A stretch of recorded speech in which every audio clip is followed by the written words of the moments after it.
കാവി പുതച്ച അയോധ്യ നഗരത്തിലെ മുഴുവൻ കെട്ടിടങ്ങൾക്കും കാവി നിറം പൂശുകയാണ്.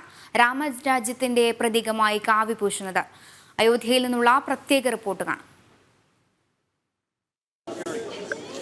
അയോധ്യ നഗരത്തിലെ മുഴുവൻ കെട്ടിടങ്ങൾക്കും ഇപ്പോൾ ഒരേ സ്വഭാവവും ഒരേ രൂപവുമാണ്. ഞാനിപ്പോൾ നിൽക്കുന്നത് ഹനുമാൻഗഡി എന്ന അയോധ്യയിലെ ഏറ്റവും പ്രധാനപ്പെട്ട ക്ഷേത്രത്തിലേക്കുള്ള പാതയിലാണ്. ഇവിടെ നമുക്ക് കാണാം ഈ പാതയുടെ ഇരുവശങ്ങളിലുമുള്ള കെട്ടിടങ്ങൾ ശ്രദ്ധിക്കുക. മുഴുവൻ കെട്ടിടങ്ങൾക്കും ഒരു രൂപമായിരിക്കുകയാണ്. അതായത് എല്ലാ കെട്ടിടങ്ങളുടെയും മുൻഭാഗം മുനിസിപ്പാലിറ്റിയുടെ നിർദ്ദേശപ്രകാരം പുനർനിർമ്മിച്ചിരിക്കുന്നു. നഗരത്തെ മോടി പിടിപ്പിക്കുന്നതിൻ്റെ ഭാഗമായാണ് ഇത്തരം ഒരു തീരുമാനം അയോധ്യ മുനിസിപ്പാലിറ്റി കൈക്കൊണ്ടിരിക്കുന്നത്. മാത്രമല്ല ഈ കെട്ടിടങ്ങൾ മുൻഭാഗത്തെ ഷേപ്പ് ഒരേപോലെ ആക്കിയതിനൊപ്പം തന്നെ ഒരേ നിറവും നൽകിയിരിക്കുകയാണ് ഈ കെട്ടിടങ്ങൾക്കെല്ലാം. അതായത് കാവി നിറം നൽകിയിരിക്കുന്നു എന്നത് വളരെ ശ്രദ്ധേയമാണ്. ധർമ്മത്തിൻ്റെയും അതോടൊപ്പം തന്നെ രാമരാജ്യത്തിൻ്റെയും പ്രതീകമാണ് കാവി നിറം.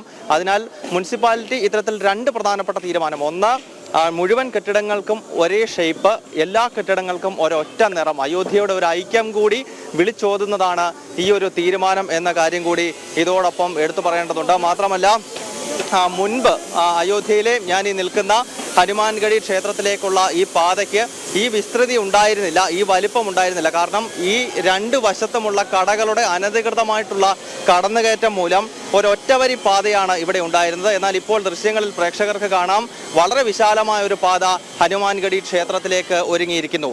അയോധ്യയിൽ നിന്ന് ഉണ്ണി കെ വാര്യർക്കൊപ്പം ഗൗതം അനന്തനാരായണൻ, ജനം.